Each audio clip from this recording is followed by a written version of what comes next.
నమస్తే గణేష్. బిల్లు ఖుషి అయిందనుకో, సొంత ఇంటి తీరులకున్నది.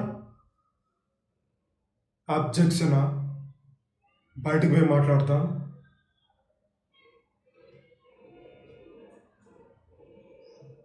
తమ్మి, ఈ స్ట్రైట్ పాయింట్ మాట్లాడుతాంట. నీ ఫైల్లో ఉన్న మొత్తం ఇన్ఫర్మేషన్ అంతా కరెక్టే. నేను 50 కోట్లు కుంభకోణం చేసిన. తప్పంటలే. ఏం చేద్దాం మరి? నాకైతే చార్మార్కు ఉన్నంత చరిత్ర ఉన్నది. ఒక ముష్టోనికి కుప్పు తొట్లో దొరికినానంట. గప్పటి సంది ముష్టోళ్ళతో ముష్టెత్తిన, కుష్టోళ్ళతో దుప్పటి బండిన. చీచీ చీచీ, కుక్కలు కూడా అందులో బండవయ్యా. నేను 7 ఏళ్లకి పిక్ పాకెటింగు, బ్లాక్లో టికెట్లు అమ్మిన. దొరికితే దెబ్బలు, లేకపోతే పైసలు.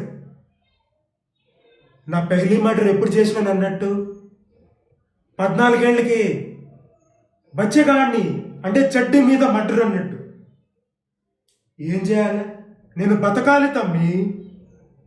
గా బతికేటందుకే నేను పాలిటిక్స్లో జంపింగ్ చేసిన. గల్లీ లీడర్ నుంచి ఢిల్లీ లీడర్ దాకా పక్కలేసిన, జనాల్ని పోకు చేసిన. కానీ కార్పొరేటర్ అయినా. 20 లక్షల్లో ఎమ్మెల్యే, 60 లక్షల్లో మినిస్టర్ అయినా. 30 ఏళ్ల సంధి సిగ్గు లజ్జ ఇడ్చేసి కొజ్జగండ లెక్క బతికినా. కానీ నాకు టైం వచ్చింది. ఇప్పుడు టైం వచ్చింది. అయినా అవినీతి ఏడలేదు తమ్మి. పైసలు తీసుకొని వదిలేసే పత్రికా విలేకరులు లేరా? మనకులు పొడే కదా అని ఇడిసేసే పత్రిక ఎడిటర్లు లేరు. అనుకుంటే హీరోని, లేకుంటే జోకర్ని చేసే పత్రిక ఓనర్లు లేరా?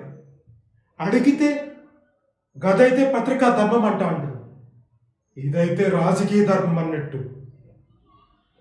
చెల్, ఇవన్నీ మంతా అన్నాడు. నేనైతే స్ట్రిక్ట్.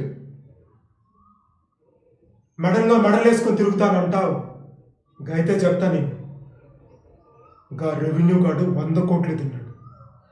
ఆ పౌనములు రహదారుల వాడు 200 కోట్లు తిన్నాడు. గిట్లా మస్తు లీడర్ల హిస్టరీ టీవీ సీరియల్ చూపిస్తా. నువ్వైతే రాసుకో మళ్ళా. మరి నన్నైతే ఇడిసి రాదే.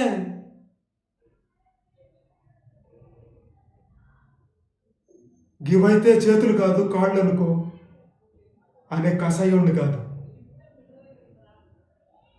కాళ్ళు మొక్తా అడుగుతా అంట. గా ఒరిజినల్ ఫైల్ నాకు ఇచ్చే.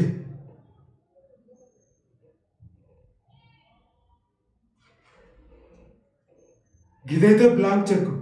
నీకెంత కావాలో అంత సంతకం చేసుకో. ఏచ్చి డబ్బులు వద్దంటావు.